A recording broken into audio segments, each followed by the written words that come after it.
Dear student, आज हम electrical और इलेक्ट्रॉनिक्स इंजीनियरिंग लैब, जिसका सब्जेक्ट कोड है 2008, उसके एक्सपेरिमेंट्स के बारे में आज हम पढ़ेंगे। तो जो एक्सपेरिमेंट के बारे में आज हम स्टडी कर रहे हैं वो है simple specifications of common electrical accessories. मतलब जो इलेक्ट्रिकल एसेसरीज़ हैं कॉमनली यूज़ की जाती हैं, उनकी स्पेसिफिकेशंस क्या होती है, उनके सिंबल्स क्या होते हैं और वो कौन सी हैं, उसके बारे में आज हम पढ़ेंगे। तो इस एक्सपेरिमेंट को आपको फाइल में नोट करना है। अब तक आप 2 एक्सपेरिमेंट हर एक स्टूडेंट नोट कर चुका है। एक तो है स्टडी ऑफ स्टेयरकेस वायरिंग और दूसरा था स्टडी ऑफ हाउस वायरिंग। तो स्टेयरकेस वायरिंग आप प्रैक्टिकल लैब में कर चुके हैं। उसमें क्या होता था, एक लैंप को हम 2 जगह से कंट्रोल करते थे और उसमें जो एसेसरीज़ यूज़ में ली जाती थी, इलेक्ट्रिकल एसेसरीज़, वो थी 2 वे स्विच थी और एक बल्ब था 100 वाट का और लैंप होल्डर और जो भी वायर्स थे वो। इसके बाद हमने एक दूसरा एक्सपेरिमेंट भी किया था लैब में, वो था आपका हाउस वायरिंग।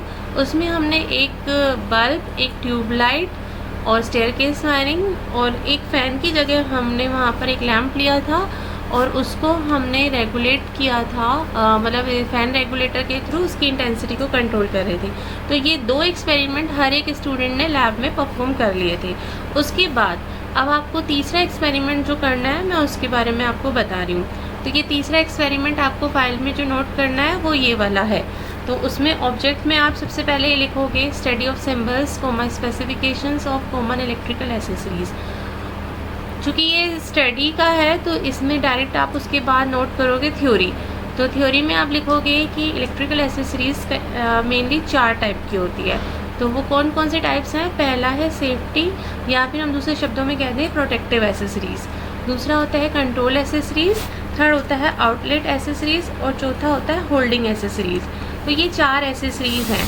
अब देखिए ये एसेसरीज़ कौन सी होती हैं वो मैं अभी आपको दिखाऊंगी एक वीडियो के थ्रू, जिसमें आपको क्लियर हो जाएगा कि ये प्रोटेक्टिव एसेसरीज़ कौन सी हैं, कंट्रोल कौन सी हैं, आउटलेट कौन सी है और होल्डिंग एसेसरीज़ कौन सी हैं। तो अभी यहाँ पे हम एक वीडियो देखेंगे, उसमें ये एसेसरीज़ देखेंगे कि कौन कौन सी होती हैं। फिर आपको फाइल में किस तरह से लिखना है, ये ऑब्जेक्ट लिखना है, थ्योरी लिखनी है और इसके बाद में एक टेबल्स बनानी है। तो जितनी भी एसेसरीज़ हैं उन सब की अलग अलग टेबल बनेगी। टेबल में लिखोगे टाइप ऑफ एसेसरीज़, कौन सी वाली कर रहे हैं हम। फिर उसके बाद जो अभी वीडियो में देखेंगे उन कंपोनेंट्स के नाम लिखोगे उन एसेसरीज़ के अकॉर्डिंग। फिर उसके सिंबल्स भी ड्रॉ करने हैं। तो इस तरह से ये प्रैक्टिकल हमारा परफॉर्म होगा। तो ऐसे ही कंट्रोल एसेसरीज़ की टेबल अलग बनाओगे, आउटलेट एसेसरीज़ की टेबल बनाओगे और होल्डिंग एसेसरीज़ की टेबल बनाओगे। तो ये सारी टेबल्स बना के उन कंपोनेंट्स के नाम लिखने हैं और सिंबल बनाने हैं। अब हम देखते हैं कि एसेसरीज़ कौन सी होती हैं। तो यहाँ पे एक वीडियो मैं आपको दिखाने जा रही हूँ, उस वीडियो को आप ध्यान से देखना, उसमें आपको सारा क्लियर हो जाएगा कि कौन कौन सी एसेसरीज़ होती हैं। वैसे आप जानते हैं ये कौन कौन सी एसेसरीज़ होती हैं, बट आपको नाम नहीं पता होंगे उनके, तो वो नाम अब आपको ईजिली क्लियर हो जाएंगे। तो देखिए यहाँ पर अब हम एसेसरीज़ के बारे में देखने जा रहे हैं।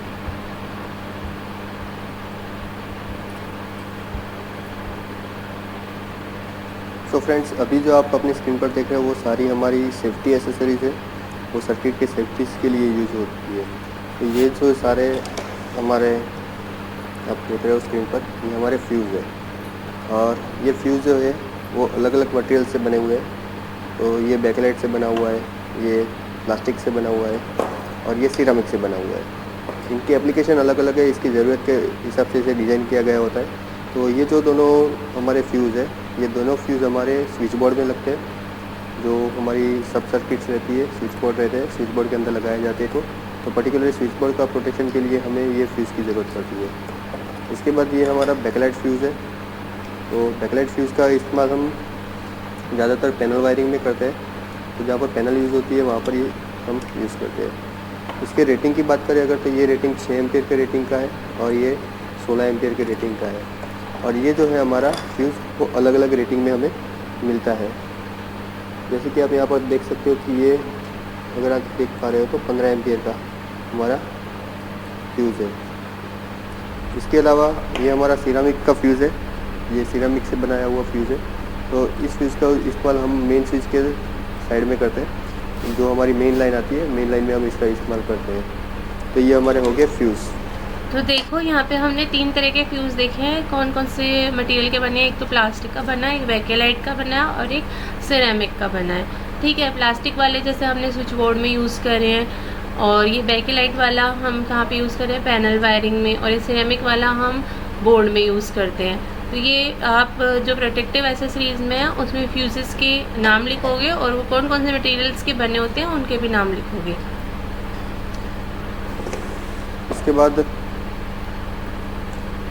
बाद ये जो देख रहे हो हमारे, ये है हमारा MCB। ये जो MCB है हमें वो शॉर्ट सर्किट और ओवरलोड प्रोटेक्शन देता है, और ये भी अलग अलग एम्पियर रेटिंग में आता है। जैसे कि ये 20 एम्पियर का है, और ये सिंगल पोल MCB कहा जाता है इसको।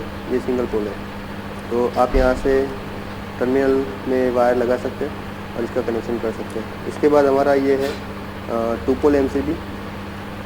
तो ये भी ऐसा ही MCB ही है, लेकिन इसमें 2 पोल दिए गए हैं, तो आप इसमें फेज़ और न्यूट्रल का भी कनेक्शन कर सकते हैं। तो यहाँ पर फेज़ और यहाँ पर न्यूट्रल, इसका यहाँ पर आउटपुट रहेगा दोनों का।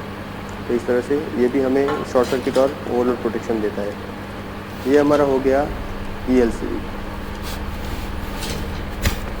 और इसका जो रेटिंग है वो 25 एम्पियर है, 25 एम्पियर। और इसमें एक ही ऐसे नॉब दिया जाता है और यहाँ पर एक टेस्ट बटन दिया जाता है। तो इन दोनों में काफ़ी डिफरेंस रहता है, आप देख के भी इसको पहचान सकते हो। ये हमारा ELCB है। तो बेसिकली ये जो दोनों हमारी MCBs है वो हमारी सर्किट को प्रोटेक्ट करता है शॉर्ट सर्किट और ओवरलोडिंग से, जबकि हमारा जो ELCB रहता है वो हमें ह्यूमन प्रोटेक्शन देता है। यानी कि किसी को अगर शॉक लगता है तो वो अपने आप यहाँ से ट्रिप हो जाएगा। ये ह्यूमन प्रोटेक्शन नहीं दे पाता है MCB, जबकि ये ह्यूमन प्रोटेक्शन दे सकता है। इसके अलावा ये आप जो PVC का बॉक्स देख रहे हो, ये प्लास्टिक बॉक्स है। ये प्लास्टिक बॉक्स जो है हमारा जो MCB और ELCB लगाना रहता है, तो इसके अंदर आप लगा सकते हो। तो ये हाउसिंग की तरह यूज़ होता है। तो ये सारी हमारी हो गई प्रोटेक्टिव डिवाइस, या आप कह सकते हो सेफ्टी डिवाइसेस। तो देखिए यहाँ पे सेफ्टी प्रोटेक्टिव डिवाइसेस कह देंगे, एसेसरीज कर दें। उसमें क्या थे, फ्यूजेस थे, कौन कौन से मटेरियल के बने होते हैं। MCB कितने टाइप की थी, सिंगल पोल वाली, 2 पोल वाली, और एक होती है ELCB, ये ह्यूमन प्रोटेक्शन के लिए। और ये वाले जो MCB है, सिंगल पोल, डबल पोल, जो ऐसे ह्यूमन प्रोटेक्शन नहीं होगा, इससे सर्किट प्रोटेक्शन के लिए यूज़ में लेते हैं। और ये इसके साथ हमने इसका कवर देखा। अब नेक्स्ट नेक्स्ट एसेसरीज हम देखेंगे। अलग-अलग प्रकार के यहाँ पर हमारे फैन रेगुलेटर्स हो गए। तो ये कंट्रोल एसेसरीज है एक्चुअली। तो ये सारी हमारी हो गई प्रोटेक्टिव डिवाइस, या आप कह सकते हो सेफ्टी डिवाइसेस। तो आप जो यहाँ पर स्क्रीन पर देख रहे हो वो अलग अलग प्रकार के यहाँ पर हमारे फैन रेगुलेटर्स हो गए। तो एक एक करके एक स्विच के बारे में देखेंगे। तो सबसे पहले कंट्रोल एसेसरीज हैं ये सारी, और ये स्विच कहा जाता है 1 वे स्विच, और ये कोई भी लोड को ऑन ऑफ करने के लिए यूज़ होता है। और इसका एम्पियर रेटिंग जो है वो 6 एम्पियर है। तो 6 एम्पियर तक जो भी लोड करंट लेता है उसको ऑन ऑफ करने के लिए ये हमारा 1 वे स्विच यूज़ किया जाता है। 1 वे स्विच को पहचानने के लिए आप देख सकते हो कि पीछे की तरफ यहाँ पर 2 टर्मिनल दिए गए हैं। तो अगर किसी स्विच में 2 टर्मिनल है तो ये हमारा हो गया 1 वे स्विच। नेक्स्ट स्विच की तरफ जाते हैं तो ये हमारा हो गया 2 वे स्विच। यहाँ पर जैसे कि ये लिखा हुआ है, कुछ कुछ स्विचों में यहाँ पर 2 वे स्विच नहीं लिखा होता है। तो आप बैक साइड में देख सकते हो कि यहाँ पर 3 टर्मिनल दिए गए हैं। अगर यहाँ पर 3 टर्मिनल है तो ये हो गया हमारा 2 वे स्विच। तो 1 वे स्विच में 2 टर्मिनल रहेंगे और 2 वे स्विच में 3 टर्मिनल रहेंगे। और इसका इस्तेमाल होता है कि जैसे हमारा स्टैटिक वायरिंग हो गया, जो हम CTO में वायरिंग करते हैं, तो वहाँ पर ये हमारा इस्तेमाल होता है। 2 अलग अलग जगह से एक लोड को कंट्रोल करने के लिए हम 2 वे स्विच का इस्तेमाल करते हैं। नेक्स्ट स्विच हो गया हमारे ये बेल पुश स्विच। यहाँ पर बेल का एक चित्र दिया हुआ है आपको। तो ये भी 1 वे स्विच की तरह 2 टर्मिनल रहते हैं, लेकिन ये स्विच में अंदर यहाँ पर एक स्प्रिंग दिया हुआ रहता है। जैसे ही आप इसको प्रेस करके छोड़ दोगे तो वापस अपनी पोजीशन पर आ जाएगा। तो ये ज़्यादातर इसका इस्तेमाल जो रहता है हमारा बेल, कॉल बेल जो रहता है वहाँ पर किया जाता है। ये हो गया हमारा बेल पुश स्विच। इसके बाद ये हो गया हमारा बेड स्विच। बेड स्विच भी 1 वे स्विच की तरह ही रहता है, इसी तरह रहता है, लेकिन यहाँ पर इसके ऊपर एक पीछे कवर दिया गया है रहता है इस तरह से। तो जो हमारा बेड स्विच रहता है वो हमारा, जैसे कि आपको पता होगा कि नाइट लैंप में भी इस तरह की स्विच आती है जो हम बेड के साइड में लगाते हैं। जो एम्पियर रेटिंग है वो 6 एम्पियर नहीं रहेगा, इसका जो एम्पियर रहेगा वो होगा हमारा 16 एम्पियर। ठीक है, कई कई जगह पर यहाँ पर 6 एम्पियर की जगह 5 एम्पियर होता है और 16 की जगह 15 एम्पियर होता है। तो इसमें कन्फ्यूज एम्पियर की रहती है, और ये जो स्विच है वो हमारी 16 एम्पियर की रहती है। इसके बाद आपने ये स्विच देखा होगा, ये स्विच जो है वो हमारा स्विच मेन स्विच कहला जाता है। और ये डबल पोल का स्विच रहता है, इसमें फेज न्यूट्रल दोनों का कनेक्शन किया जाता है और यहाँ पर एक इंडिकेशन दिया गया रहता है। अगर ये स्विच ऑन करते तो यहाँ पर इंडिकेशन आएगा आपको, और ये ऑफ रहेगा तो ये इंडिकेशन चला जाएगा। और ये जो स्विच रहती है वो 32 एम्पेयर की रहती है, ठीक है। तो ये हो गया हमारा मेन स्विच, और इसको ज़्यादातर यूज़ करते हैं हम, हमारा जो भी मीटर बॉक्स रहता है उसकी साइड में इसको लगाते हैं मेन स्विच की तरह ऑपरेट करने के लिए। तो इन स्विचों से हमें कोई भी लोड ऑन ऑफ कर सकते हैं, इसलिए ये हो गया हमारा कंट्रोलिंग एसेसरी।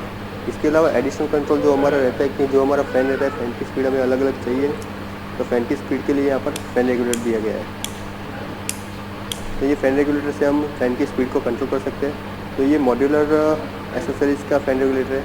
इसी तरह ये नॉन मॉड्यूलर का एसेसरीज़ है। नॉन मॉड्यूलर यानी कि यहाँ पर ये रेगुलेटर आपको स्क्रू से फिक्स करना है, तो ये नॉन मॉड्यूलर का हो गया। और ये जो हमारे रेगुलेटर्स है वो इलेक्ट्रॉनिक्स टाइप के रेगुलेटर है। तो ये हो गया हमारा रेगुलेटर्स।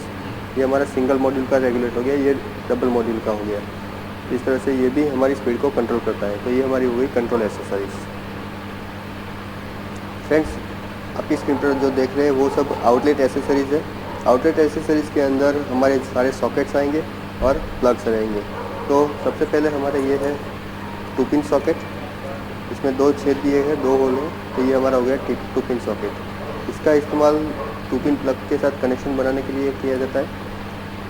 इसके बाद हमारा ये है, इसको कहा जाता है कॉम्बी सॉकेट। इसके अंदर 2 टाइप के हम प्लग डाल सकते हैं, एक 6 एम्पियर और 16 एम्पियर, इसीलिए इसको कॉम्बी सॉकेट भी कहा जाता है।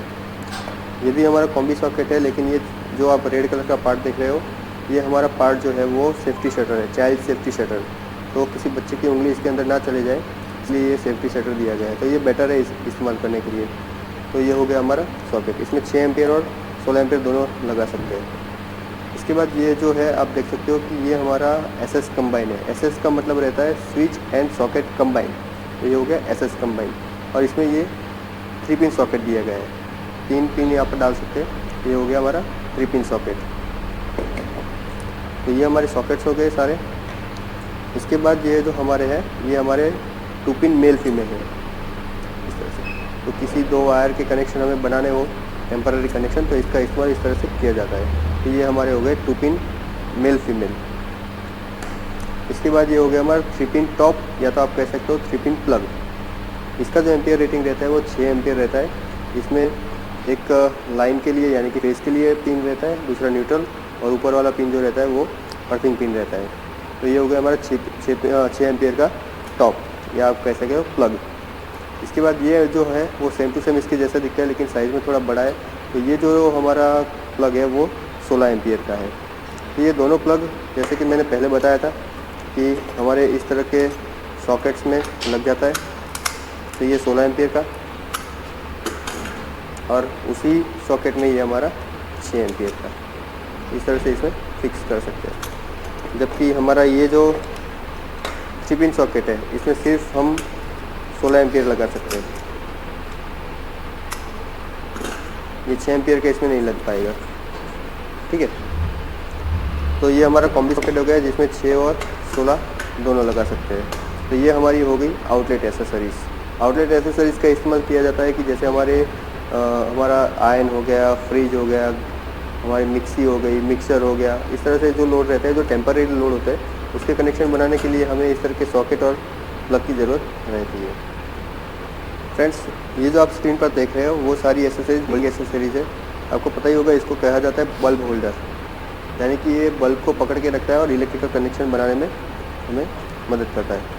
नेक्स्ट हो गया, ये भी हमारा बल्ब होल्डर हो गया, लेकिन आप इन दोनों के डिज़ाइंस देखेंगे तो डिज़ाइन में फ़र्क है। तो ये थोड़ा एंगल पे है, मतलब ये कौन बनाता है, और ये जो हमारा है वो सीधा होल्डर है। तो ये इसे कहते हैं, इस वाले होल्डर को कहेंगे बैटन होल्डर या बैनेट होल्डर, और ये जो हमारा रहता है इसको कहेंगे हम एंगल होल्डर। दोस्तों, दोनों की एप्लीकेशन अलग अलग है। ये वाला जो होल्डर है बैटन होल्डर, इसका इस्तेमाल जब हमें सीलिंग में बल्ब लगाना हो, सीलिंग में ऊपर की तरफ इसका इस्तेमाल किया जाता है। जबकि वॉल पर लगाना हो, दीवार पर लगाना हो, तो इस तरह से किए जाते हैं। और ये जब हमें यहाँ से वायर निकाल के वायर पर अगर किसी बल्ब को लटकाना हो तो इसका इस्तेमाल होता है। तो ये हो गया हमारा पेंडेंट होल्डर। तो ये हमारा सिंपल सा पेंडेंट होल्डर है। इसके कनेक्शन करने के लिए आप यहाँ से कनेक्शन कर सकते हो और यहाँ से इसकी वायर निकाल सकते हो। इसके अलावा ये भी पेंडेंट होल्डर है, लेकिन इसमें 2 पिन सॉकेट दिया गया है। तो अगर इलेक्ट्रिकल कनेक्शन हमें बेसिकली कोई और इलेक्ट्रिकल कनेक्शन भी यहाँ से बनाना है बल्ब के साथ, तो ये हम pendant holder with 2 pin socket use कर सकते हैं। तो दोस्तों ये अलग अलग तरह के डिज़ाइन है और इसको कहा जाता है होल्डिंग एसेसरीज। एक तो इस तरह से आपने ये चारों एसेसरीज़ देख ली हैं। अब आप इनके नाम लिख सकते हैं, यहाँ पे फाइल में नोट कर लेना इस एक्सपेरिमेंट को। और नोट करने के बाद अब जब भी आपकी नेक्स्ट रन होगी, जैसे नेक्स्ट मंडे, ठीक है, तो मंडे को आप लोग मुझे फाइल में करके और उसका कैम स्कैनर से फ़ोटो खींच के और उसकी PDF फाइल बना करके मुझे मेल करेंगे। तो ये एक्सपेरिमेंट आपका कंप्लीट हो गया है। तो ये सभी लोग नेक्स्ट मंडे जो भी डेट आएगी उस हिसाब से आप ये प्रैक्टिकल फाइल में नोट करके और सब लोग PDF फाइल बना करके, और जो मेल आईडी है वो मैं आपको व्हाट्सअप कर दूंगी, अभी उस ग्रुप में डाल दूंगी। उस मेल आईडी पे आपको ये भेजनी है, ठीक है। तो अभी हमने ये नेम ऑफ कंपोनेंट्स कर लिए हैं। इसके एसेसरीज़ के सिंबल्स जो होंगे वो मैं आपको नेक्स्ट क्लास में आपको समझा दूंगी। ओके।